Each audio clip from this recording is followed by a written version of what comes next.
Okay, half Hindi वालों, आज हम लोग स्टार्ट करने वाले हैं चैप्टर मुकदमा। अब मुकदमा जो है ना वो एक डायलॉग्स टाइप है, तो नॉर्मल चैप्टर भी बोल सकते हैं इसको, नहीं तो नॉर्मल अगर हम लोग क्लास में होते तो एक एक जन को महाराज मंत्री ये सब बनाकर ये चैप्टर पढ़ते, लेकिन फिलहाल के लिए अभी आपको ऐसे ही पढ़ना पड़ेगा। तो हमारा थर्ड चैप्टर खत्म होने के बाद सिर्फ 3 चैप्टर और बचेंगे, तो मोस्टली 2 या 3 लेक्चर में आपका हिंदी कंप्लीट हो जाएगा। फिर सिर्फ ग्रामर, राइटिंग स्किल और रिविजन्स। तो अब जो मुकदमा है वो गोविंद शर्मा जी ने लिखा है। इसमें हवा और पानी के खिलाफ जनता मुकदमा कर रही है कि हवा हमारा घर खराब कर देती है, सब धूल मिट्टी लाकर। पानी की कुछ शिकायतें हैं उससे रिलेटेड, और हवा और पानी अपने लिए अपने फेवर में क्या बयान देती है वो ये पूरा चैप्टर है। तो महाराज, एक आदमी मतलब महाराज बनता है एक जन, मंत्री जी शिकायत करने वाले लोग आ गए। अब मंत्री बोलता है हाँ महाराज। तो जिनके बारे में शिकायत आई है क्या उन लोगों को भी यहाँ बुला लिया गया है? तो अभी तो फिलहाल सिर्फ मंत्री और महाराज के बीच में बात चल रही है। तो मंत्री बोलता है हाँ महाराज, आज सब शिकायतें हवा और पानी के बारे में है, वह पास के कमरे में बैठे हैं। ठीक है, मुकदमे की कार्रवाई शुरू करें, पहले पानी को बुलाया जाए। तो मंत्री इशारा करते हैं, भीगे कपड़े पहने एक लड़का हाजिर होता है, जिसके कपड़ों के भीतर छिपे टेप रिकॉर्डर से पानी की कलकल आवाज़ सुनाई देती है। मतलब पानी का प्रतीकात्मक रूप बनाया हुआ है, पानी को तो सीरियसली नहीं बुला सकते ना वो लोग। तो पानी को बताने के लिए एक लड़के को बुलाते हैं जो भीगे कपड़ों में है और अंदर से उसके कलकल कलकल आवाज़ आ रही है, जैसे पानी की आवाज़ें आती है। तो अब यहाँ से शुरू होता है मुकदमा। पानी आके बोलता है कि महाराज की जय हो। महाराज, पानी, तुमसे इन लोगों की शिकायत है। यदि शिकायत सच साबित हो गई तो तुम्हें राज्य के कानून के अनुसार दंडित किया जाएगा। महाराज, मुझे नहीं मालूम कि ये लोग मुझसे क्यों नाराज हैं, मैं एकदम निर्मल हूँ महाराज। फिर मंत्री बोलता है महाराज, लोगों की पहली शिकायत रही है कि पानी अब निर्मल नहीं रहा है। यह नदियों और गह्वरों में बहते समय गंदगी और बीमारियां अपने साथ बहाकर सब जगह पहुंचा देता है। तो आजकल का जो पानी होता है वो मोस्टली प्रदूषित होता है, तो लोग पानी पर इल्ज़ाम लगा रहे हैं, खुद की गलती नहीं बता रहे हैं। तो लोगों ने पानी पर इल्ज़ाम लगाया कि अभी पानी निर्मल यानी शुद्ध नहीं रहा है। अब पानी की वजह से बहुत सारी बीमारियां होती है। अगर आप प्योरीफाई करके नहीं पीते हो पानी को तो भी चांसेस है कि बीमारियां हो सके। उसके अलावा जो बहता हुआ पानी है उसमें बहुत सारा कचरा है, जो जमा पानी है उसमें मच्छर हो जाते हैं। तो पानी से रिलेटेड बहुत सारी प्रॉब्लम्स हो रही है। अब अपने यहाँ पर ही गटर वगैरह भर गए, पानी रास्ते पे बह रहा है, तो इसमें पानी की गलती नहीं है, बट लोगों ने पानी को गलत बताया। यहाँ पर पानी अब अपनी तरफ से बोलता है महाराज, ये लोग पहले की तरह पानी की रखवाली नहीं करते, पशुओं को जोहड़ के भीतर तैरने छोड़ देते हैं, पशु अपनी गंदगी तालाब में छोड़ जाते हैं, गांव की दूसरी गंदगी भी तालाब में फेंक दी जाती है, नदियों में कारखानों की गंदगी व शहर में गंदे नाले का पानी छोड़ा जाता है। महाराज, मैं अपने आप गंदा नहीं होता हूँ, मुझसे शिकायत करने वाले ही गंदा और दूषित करते हैं।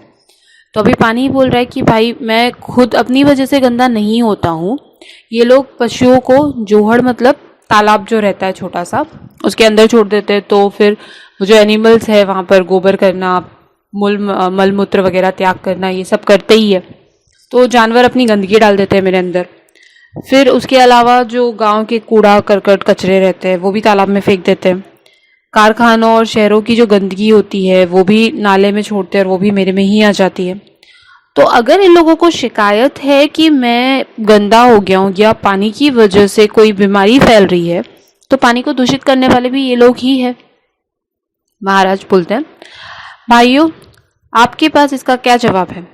तो लोग आपस में फुसफुसाकर बात करते हैं, जो लोग पानी की शिकायत लेकर आए थे। ये एक नाटक चल रहा है। तो एक उसमें से बोलता है महाराज, ये तो मान लिया, पर कहीं बरसना कहीं नहीं बरसना, यह तो इस पानी की ही मनमानी है।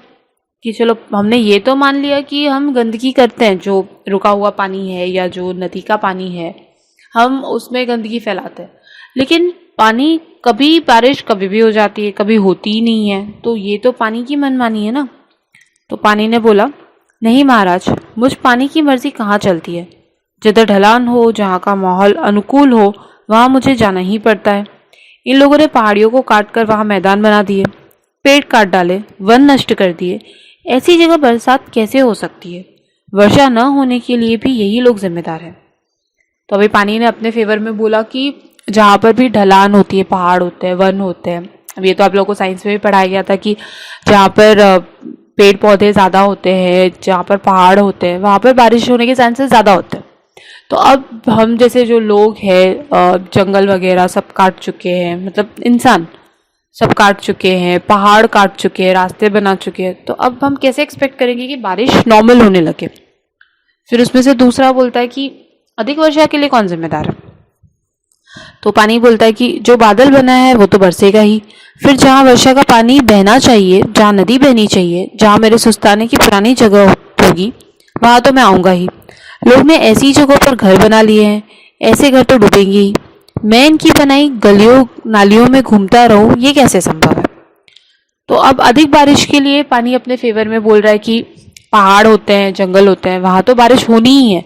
वहां तुम लोग अगर उनको काट काट के घर बनाने लगोगे, ऐसी जगहों पर तुम अपने घर बनाओगे जहां मेरा बरसना है ही है, तो फिर तुम्हारे घर तो डूबेंगे ही। इसमें मैं क्या कर सकता हूँ? और अगर मेरा बादल भरा हुआ है तो वो बरसेगा ही। अब तुमने नलियां गलियां ये सब बना दिया है, नालियां बना दी है, तो जरूरी थोड़ी कि मैं उनके अंदर से ही जाऊंगा, मैं तो कहीं पर भी बरस सकता हूँ। फिर अब तीसरा इंसान बोलता है, महाराज हमारा गांव सदियों से ऊंची जगह पर बसा हुआ है, हमने नीची जगहों पर कोई घर नहीं बनाया है, फिर भी इस बार हमारा गांव बाढ़ का शिकार हुआ है। महाराज पानी पागल हाथी की तरह चलता है, आंख मूंद कर चलता है। तो अब बाढ़ जो आई है उसके लिए पानी को दोष दे रहे हैं कि हमारा घर तो ऊंची जगहों पर मतलब पहाड़ों पर बना हुआ है, तो पहाड़ों पर जनरली बाढ़ नहीं आती है। बाढ़ का पानी नीची जगहों पर ज्यादा आता है, क्योंकि नीची जगहों में खाई वगैरह रहती है, तो वहां पर पानी जमा होने के चांसेस ज्यादा होते हैं। तो पानी बोल रहा है, नहीं महाराज मैं देखकर चलता हूँ, तभी तो ढलान की तरफ जाता हूँ, कभी ऊंची जगह पर चढ़ने की कोशिश नहीं करता हूँ। ये लोग जानते हैं कि इनके गांव के पास एक पहाड़ है, पहले उस पर बहुत से वृक्ष होते थे। पहाड़ से उतरते समय मैं वृक्षों के बीच में से होकर धीरे धीरे आता था, सीधे पानी के रास्ते यानी नदी नाले में बहता था।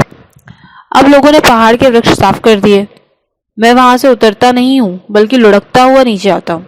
मुझे खुद पता नहीं चलता कि नीचे मैं कहाँ गिरूंगा। अगर वृक्ष होते तो ऐसा नहीं होता। इस बात के लिए भी ये गांव वाले ही जिम्मेदार है। तो बाढ़ के लिए पानी ने क्या बोला कि तुमने घर ऊंची जगह पर बनाया, लेकिन उस ऊंची जगह पर जब और भी ऊंचा पहाड़ था जहाँ पर वृक्ष थे, तो पानी धीरे धीरे रुकता रुकता हुआ आता था, वृक्षों से टकराते टकराते आता था, तो स्लो आता था और अपने मुताबिक अपनी नदियों वगैरह में और नालों में ही जाता था। लेकिन अभी वृक्ष नहीं है तो सीधे पानी लुढ़कता हुआ आता है और उसको भी नहीं पता कि वो कहाँ गिरेगा। तो इसके लिए भी तो लोग ही जिम्मेदार है, क्योंकि वृक्ष जो है वो पानी की स्पीड को थोड़ा सा स्लो कर देता है। बीच में रुकावट आती है तो पानी इतनी स्पीड से नहीं आता है, बाढ़ तो नहीं आती है। तो अब अगर तुम लोग वृक्ष काट रहे हो तो तुम लोग कैसे एक्सपेक्ट कर सकते हो कि मैं कुछ ना मतलब मैं अभी भी संभल कर चलूँ? जब मेरे रास्ते की रुकावटें तुमने कम कर दी है तो मैं तो स्पीड में लुढ़कता हुआ ही आऊंगा। अब महाराज बोल रहे हैं, कोई और शिकायत? तुम्हारी चुप्पी इस बात की गवाह है कि तुमने भी इन कारणों को मान लिया है। तुम्हारा भला इसी में है कि अपनी गलतियां सुधारो और पानी को निर्मल तथा उपयोगी रहने दो। तो यहाँ तक पहला दृश्य खत्म हो गया। फाइनली महाराज ने वर्डिक्ट दिया कि लोगों की ही गलती है पानी को खराब करने के लिए, पानी की कोई भी गलती नहीं है। तो अगर अब तुम चाहते हो कि पानी स्वच्छ रहे, साफ रहे, तो उसको साफ रखने की जिम्मेदारी तुम्हारी है। वृक्ष लगाओ, पेड़ लगाओ, जंगल बचाओ, पहाड़ों को वैसे ही रहने दो। अब आप लोगों ने भी चीजें नोटिस की होगी कि मौसम जो है वो चेंज हो रहा है, उन सब चेंज होने में इंसानों की ही गलती है। आर्य कॉलोनी का जंगल थोड़े दिन पहले ही सुना था हम लोग ने, वो काट दिया गया। आए दिन जंगल की कटाई तो चलती ही रहती है, पहाड़ कट रहे हैं। अब ये सब चीजें होगी, अगर आप नेचर के साथ छेड़छाड़ कर रहे हो तो नेचर भी उसका बदला वैसे ही लेगी। ये सब चीजें अनियंत्रित होती जाएगी। अब दूसरे दृश्य में हवा से शिकायत करने आ गए लोग। वापस वही दरबार है, इस बार पानी की जगह हवा है। हवा बनी लड़की के पंख उड़ रहे हैं, पर्दे के पीछे रखे पंखे की हवा धीरे धीरे उस पर पड़ रही है और साय साय की हल्की आवाज आ रही है। तो अब एक लड़की हवा बन के आई है और उसने नकली पंख लगाए हुए और पीछे से फैन चालू किया ताकि वो लगे कि सच में हवा है, आवाज आ रही है। महाराज वापस बोलते हैं, मंत्री जी, हवा के प्रति लोगों की क्या शिकायत है? तो उसमें से एक आदमी आगे आता है, महाराज की जय हो। महाराज, आजकल हवा में खुशबू नहीं होती। यह हर समय हमारे यहाँ बदबू फैलाती है। इसकी बदबू के कारण रहना मुश्किल होता है। अब अगर आपका घर आसपास फैक्ट्री वगैरह के कहीं पर है तो आपको भी ये चीज़ नोटिस हुई होगी कि जो हवा चलती है ना, उसमें अजीब सी स्मेल आती है धुएं की वगैरह। तो इन आदमियों ने भी बोला कि आजकल हवा में तो खुशबू नहीं रह गई है, बहुत बदबू आती है। तो हवा का क्या कहना था, महाराज ये आरोप झूठा है। बदबू के कारण तो मेरा जीना कठिन हो गया है। अपने आप में मेरे पास ना तो खुशबू है ना तो बदबू है। पहले ऐसा नहीं होता था। आजकल के लोग मरे हुए पक्षियों को यहाँ वहाँ डाल देते हैं। इनके कारण मैं बदबू वाली हो जाती हूँ। उसके अलावा कारखानों से जो गंदगी गैस निकली है वो मुझ में घुल जाती है। मुझे याद है एक बार भोपाल के एक कारखाने से निकली जहरीली गैस मुझ पर सवार होकर दूर दूर तक फैल गई थी। कितने ही लोग रात में सोए हुए ही मौत के मुंह में चले गए। इन लोगों से कहिए कि ये गंदगी के ढेर न लगाए, सफाई रखे, कचरे से कंपोस्ट खाद बनाए। तो अभी हवा ने क्या बोला है कि मेरी खुद की ना तो कोई खुशबू होती है ना तो कोई बदबू होती है। अब जब ये लोग पक्षी जो मर जाते हैं वो यहाँ वहाँ फेंक देते हो तो उनकी स्मेल आएगी। फिर जो कारखानों की जहरीली गैसें निकलती है उनकी स्मेल आएगी। तो ये सब तो मुझ में घुलती ही जाएगी ना। तो हवा की ओरिजिनल क्या गलती है? उसकी तो खुद कोई खुशबू या बदबू है ही नहीं। हम ही हैं इंसान जो ये सब गलतियां कर रहे हैं और नेचर के ऊपर इल्ज़ाम लगा रहे हैं।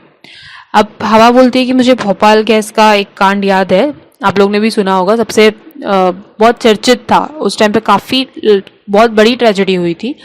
एक फैक्ट्री की गैस लीक हो गई थी, जहरीली गैस, और उसकी वजह से आजू बाजू के जितने भी रेसिडेंशियल एरियाज थे वो हवा में घुल के गैस गई और लोग नींद में ही उनकी डेथ हो गई थी क्योंकि सांसों में जहरीली गैस चली गई थी। तो ये लोग जो है वो कचरे को कंपोस्ट खाद बना सकते हैं। अभी गीला कचरा सूखा कचरा अलग अलग रखने के लिए नियम आ गए हैं। तो गीले कचरे से खाद बन जाती है। गंदगी के ढेर पे ढेर क्यों लगाए जा रहे हो? आदमी, लेकिन तुम अचानक चलकर हमारी आंखों में मिट्टी डाल देती हो, सब कुछ तबाह कर देती हो। क्या इसके लिए भी हमने तुम्हें न्योता दिया? तो अभी आदमी अपनी तरफ से बोल रहा है, मैं किसी के निमंत्रण का इंतजार नहीं करती हूँ, चलना मेरा काम है। आप कहते हो तो लो, मैंने चलना बंद किया। तो अभी हवा ने जैसे ही चलना बंद कर दिया, ऑक्सीजन खत्म हो गया, घुटन सी होने लगी। तो अभी मंत्री जी ने बोला, अरे हवा रानी नाराज मत हो, धीरे धीरे तो चलो, सांस लेना मुश्किल हो रहा है, तुम चलोगी नहीं तो जिंदा कैसे रहेंगे? अब आदमी ने क्या बोला था कि तुमने अचानक चल के हमारी आंखों में मिट्टी डाल देती हो।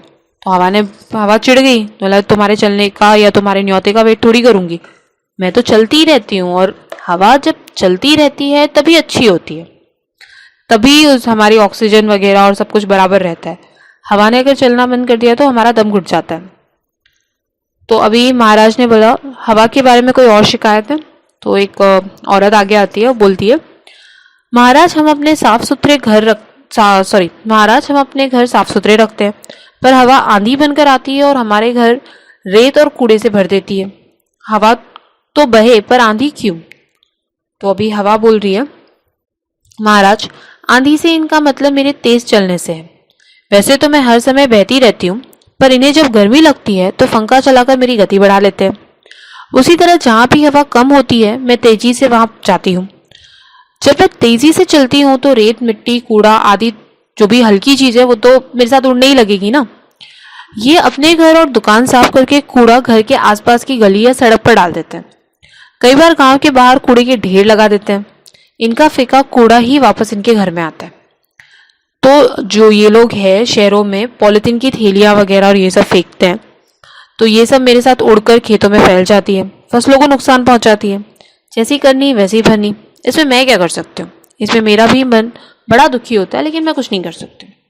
तो इस औरत की शिकायत पर हवा ने बोला कि ये लोग कचरा वचरा जो भी है वो साफ करते हैं और घर के बाहर ही डाल देते हैं। फिर शहर में पॉलिथीन थैलियाँ वगैरह ये सब तो यूज़ होती ही है। तो अब ये सब चीज़ें यहाँ वहाँ पड़ी रहेगी तो हवा के साथ तो बहेगी ना, और बहेगी तो कहीं तो जाएगी। तो इनकी खुद की फैलाई हुई गंदगी वापस इनके ही घर में आ जाती है। तो इसमें मेरी क्या गलती है? अब महाराज फाइनल वर्डिक्ट दे रहे हैं, मैंने सबकी बात सुनी। लोग हवा पानी से दुखी तो है, पर कसूर इनका नहीं है। लोगों को सफाई की आदत अपनानी होगी, तभी ये दूषित होने से बचेंगे। हमें चाहिए कि हम हवा और पानी को अपना दोस्त मानकर उन्हें नुकसान न पहुंचाएं और उन्हें प्रदूषण से बचाने के उपाय खोजें, उचित कार्यवाही करें। इससे ही हमारा भला और बचाव होगा। लोग हवा पानी के प्रति दोस्ती का भाव दिखाते हुए चले जाते हैं। तो अब लास्ट में महाराज बोलते हैं कि हवा और पानी से लोगों की शिकायतें हैं, लेकिन इसमें हवा और पानी की क्या गलती है? जब हम खुद उनको परेशान कर रहे हैं, उनको गंदा कर रहे हैं, उनको गंदगी फैला रहे हैं, तो ये लोग क्या कर सकते हैं? तो हमको चाहिए कि हम साफ सफाई रखें, हवा और पानी को शुद्ध रखें, इनकी रक्षा करें, इनके प्रति दोस्ती का भाव रखें, तो ही कुछ हो सकता है। तो फाइनल में नाटक खत्म होता है। सब लोग हवा और पानी के प्रति दोस्ती बनाए रखने का प्रॉमिस करते हैं, चले जाते हैं। तो इस चैप्टर में आपको समझा कि जो नेचर वाली चीज़ें हैं, नेचुरल चीज़ें, हवा पानी, जो हमारे लिए काफ़ी इम्पॉर्टेंट है, और हम किस तरह से अपनी प्रगति या अपने सब चीज़ों में, मॉडर्निज्म बोल लो या अपने ग्रोथ में, इन सब चीज़ों को नुकसान पहुंचाते जा रहा है और आगे चलकर हमको ही इनसे प्रॉब्लम होने वाली है। अभी भी बहुत सारी जगहों पर ऐसा है जहाँ पे सांस लेना भी मुश्किल होता है। इवन अपने यहाँ पर भी सुबह सुबह अगर आप निकल जाओ, पूरा पोल्यूटेड एयर रहता है, तो वो आप सांस भी नहीं ले सकते उसमें। तो ये सारी गलती इंसानों की ही है। अब स्वाध्याय पे चलते हैं। पानी की मनमानी, कहीं भी बरसना, कहीं न बरसना। तो दो चीज़ें दी हुई है कृतिपूर्ण कीजिए में। पानी क्या मनमानी करती है? कहीं बरसना, कहीं न बरसना। पानी यहाँ बरसता है, कहाँ बरसता है? जहाँ पेड़ है, जहाँ वन है। क्वेश्चन नंबर 2, उचित विकल्प। हवा बदबूदार होने का कारण है कि हवा में कारखानों की गंदगी और गैसें होती है। हवा पर आरोप क्या लगाया था कि हवा में खुशबू नहीं होती है। क्वेश्चन नंबर 3 आप लोगों को खुद करना है। पानी अशुद्ध होने के कारण वही कारखानों की गंदगी, जानवरों की गंदगी वगैरह। क्वेश्चन नंबर 4 था, ऐसे प्रश्न तैयार कीजिए जिनके उत्तर निम्न शब्द हो। जोहड़, ये आपको मिलेगा पेज नंबर 36 पे। पशुओं को लोग कहाँ तैरने छोड़ देते हैं? जोहड़ के भीतर। तो पशुओं को लोग किसके भीतर तैरने छोड़ देते हैं? ये क्वेश्चन होगा। साफ सुथरे के लिए हवा कैसे घरों को रेत और कूड़े से भर देती है? आंसर क्या होगा? साफ सुथरे घरों को। तो ये आपको आंसर दिए हुए हैं, आपको इससे रिलेटेड क्वेश्चन बनाना। तो जहां पर भी ये वर्ड लिखा है उस वर्ड की लाइन को ढूंढो, वर्ड हटा दो और क्वेश्चन बनाओ। जैसे जोहड़ था आपका पेज नंबर 36 पर, पशुओं को जोहड़ के भीतर तैरने छोड़ देते हैं। तो पशुओं को किसके भीतर तैरने छोड़ देते हैं? सेकंड का था हवा कैसे घरों को रेत और कूड़े से भर देती है। अब क्वेश्चन नंबर 5 में लिंग और वचन में आपको जो दिया हुआ है उसको सिर्फ अलग अलग जगह पर लिखना है। पंखा पुल्लिंग है, नदी स्त्रीलिंग है, फसल स्त्रीलिंग है, कूड़ा पुल्लिंग है, सड़क स्त्रीलिंग है, गांव पुल्लिंग है, नाली स्त्रीलिंग है और वृक्ष पुल्लिंग है। जब भी आपको पहचानने में कोई प्रॉब्लम होती है ना, तो उसको सेंटेंस में कन्वर्ट करो। जैसे नदी बह रही थी लड़कियों के लिए यूज करते हैं।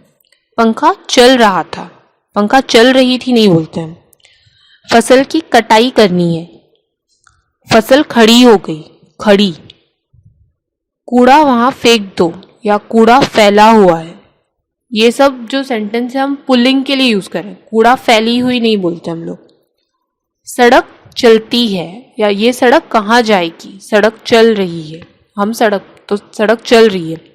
गांव, ये गांव कहाँ है। नाली का पानी बह रहा है या नाली बहती है। वृक्ष तो पुल्लिंग ही होता है। एक वचन बहुवचन में शिकायतें बहुवचन है, गवाह होना चाहिए, एक्चुअली गवाहें लिखा है। गवाह एक वचन है और गवाहें जैसा वर्ड नहीं होता है, अगर होगा तो गवाहें बहुवचन में चला जाएगा। बीमारी एक वचन है, सदियां बहुवचन है, कारखाने बहुवचन है, आंख एक वचन है, आदत मुकदमा एक वचन है। अब क्वेश्चन नंबर 6 है, शब्द युग्म बनाइए। शब्द युग्म मतलब कंपाउंड सेंटेंस टाइप। कूड़ा करकट, इधर उधर, गांव नगर, जहाँ पे बीच में डैश लगाकर दो वर्ड्स को हम साथ में यूज करते हैं एक ही चीज बताने के लिए, उसको बोलते हैं शब्द युग्म। तो कूड़ा करकट, इधर उधर, गांव नगर, घर द्वार, हवा पानी, सीधा सादा, साफ सुथरा, झाड़ झंकाड़। उसके बाद भाषा बिंदु में मुहावरे का अर्थ और मुहावरे बता रही हूँ, वाक्य आप लोगों को लिखना है। और होमवर्क मुझे आज ही चाहिए ये जो वाक्य है मुहावरों के वो लिखकर। बहुत आप लोग है ना, बहुत सारे लोग लेक्चर्स नहीं देख रहे हो, तो ये मुहावरों का आज ही आ जाना चाहिए होमवर्क। जिसने भी लेक्चर नहीं सुना होगा वो लोग लेक्चर सुन लेना, और इंग्लिश का मैं पूछूंगी नेक्स्ट ऑनलाइन लेक्चर में। मुहावरा कान के ऊपर 2 मुहावरे बनाने हैं। एक है कान लगाकर सुनना, जिसका मतलब होता है ध्यानपूर्वक सुनना, कान लगाकर सुनना। दूसरा मुहावरा है कान पकड़ना। मैं अपने कान पकड़ती हूँ, ऐसा काम कभी नहीं करूंगी, मतलब भूल स्वीकार करना। कान का वापस बोल रही हूँ, कान लगाकर सुनना, जिसका अर्थ है ध्यानपूर्वक सुनना। और दूसरा मुहावरा है कान पकड़ना, मतलब भूल को स्वीकार करना। नाक कटना, आज तो मेरी नाक कट गई, मतलब बेइज्जती होना। सेकंड है नाक में दम करना, इसने मेरी नाक में दम करके रखा है, मतलब बहुत परेशान करना, तंग करना। तो नाक पर आपके बने नाक कटना, नाक में दम करना। सिर पर पांव रखकर भागना, मतलब डर कर बहुत तेज भागना, वो सिर पर पांव रखकर भाग गया। दूसरा मुहावरा सिर पर चढ़ना, मतलब बहुत ज्यादा छूट देना, तुम तो मेरे सिर पर चढ़ गए हो, तो बहुत ज्यादा छूट दे दी, अत्यधिक छूट देना। तो ये टोटल 6 वाक्य आप लोग को आज ही लिखकर भेजने हैं। तो आज का लेक्चर हम यहीं पर खत्म कर रहे हैं।